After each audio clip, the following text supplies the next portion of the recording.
कार्तिक मास महात्म्य अध्याय 10। जय श्री कृष्णा, जय श्री राधे।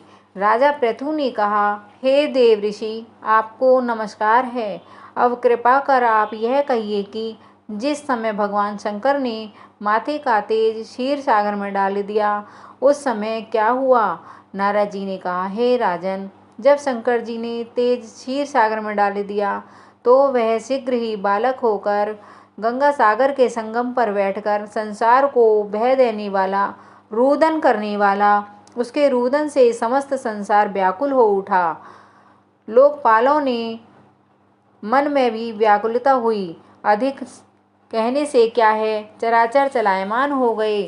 शंकर सुवन के रुदन से ब्रह्मांड व्याकुल हो गए। समस्त देवता और ऋषि मुनि व्याकुल होकर लोक पितामह ब्रह्मा जी की शरण में गए और सबने मिलकर ब्रह्मा जी को प्रणाम किया और स्तुति की। फिर कहा, हे पितामह, यह तो बड़ा भयंकर समय आया है, इसका नाश कीजिए।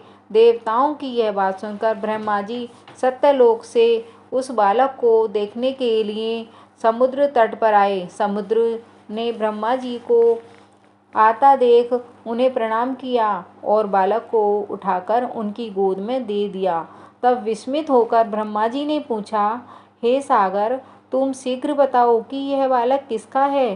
तब समुद्र ने कहा, हे प्रभु, ये तो मैं नहीं जानता, किंतु मुझे इतना अवश्य ज्ञात है कि यह गंगा सागर के संगम पर प्रकट हुआ है। अतः आप इस बालक का जाति कर्म आदि संस्कार कीजिए, इसका जातक फल बतलाइए। नारद जी कहते हैं कि इधर तो सागर ब्रह्मा जी से ऐसे कह रहा था, उधर सागर पुत्र भी ब्रह्मा जी के गले में हाथ डालकर बार बार उनका आकर्षण कर रहा था। अब तो उसने ब्रह्मा जी का गला जोर से पकड़ा कि वे पीड़ित हो नेत्रों से आंसू डालने लगे। किसी प्रकार उन्होंने अपने दोनों हाथ से जोर लगाकर गला छुड़ाया और सागर से कहा, सुनो, मैं तुम्हारे पुत्र का जातक फल कहता हूँ।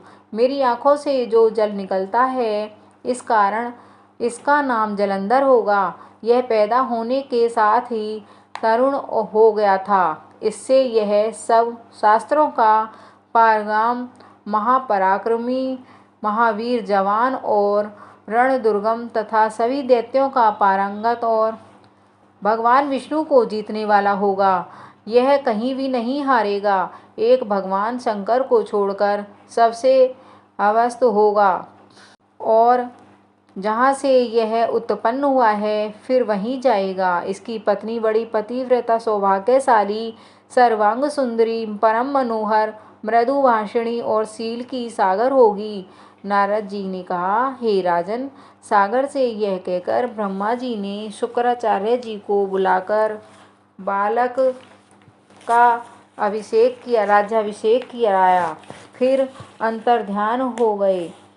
अब तो उस बालक को देख सागर बहुत प्रसन्न हुआ और कितने ही उपाय से उनकी पालना कर के बड़ा किया। फिर कालनेम नामक असुर बुला उसकी वृंदा नाम की पुत्री से उसका विवाह करा दिया। अब शुक्राचार्य जी के प्रभाव से वह दैत्यों पर राज करने लगा। जय श्री कृष्णा, जय श्री राधे। मित्रों, चैनल को लाइक, शेयर, सब्सक्राइब करें और बेल आइकन दबाएं।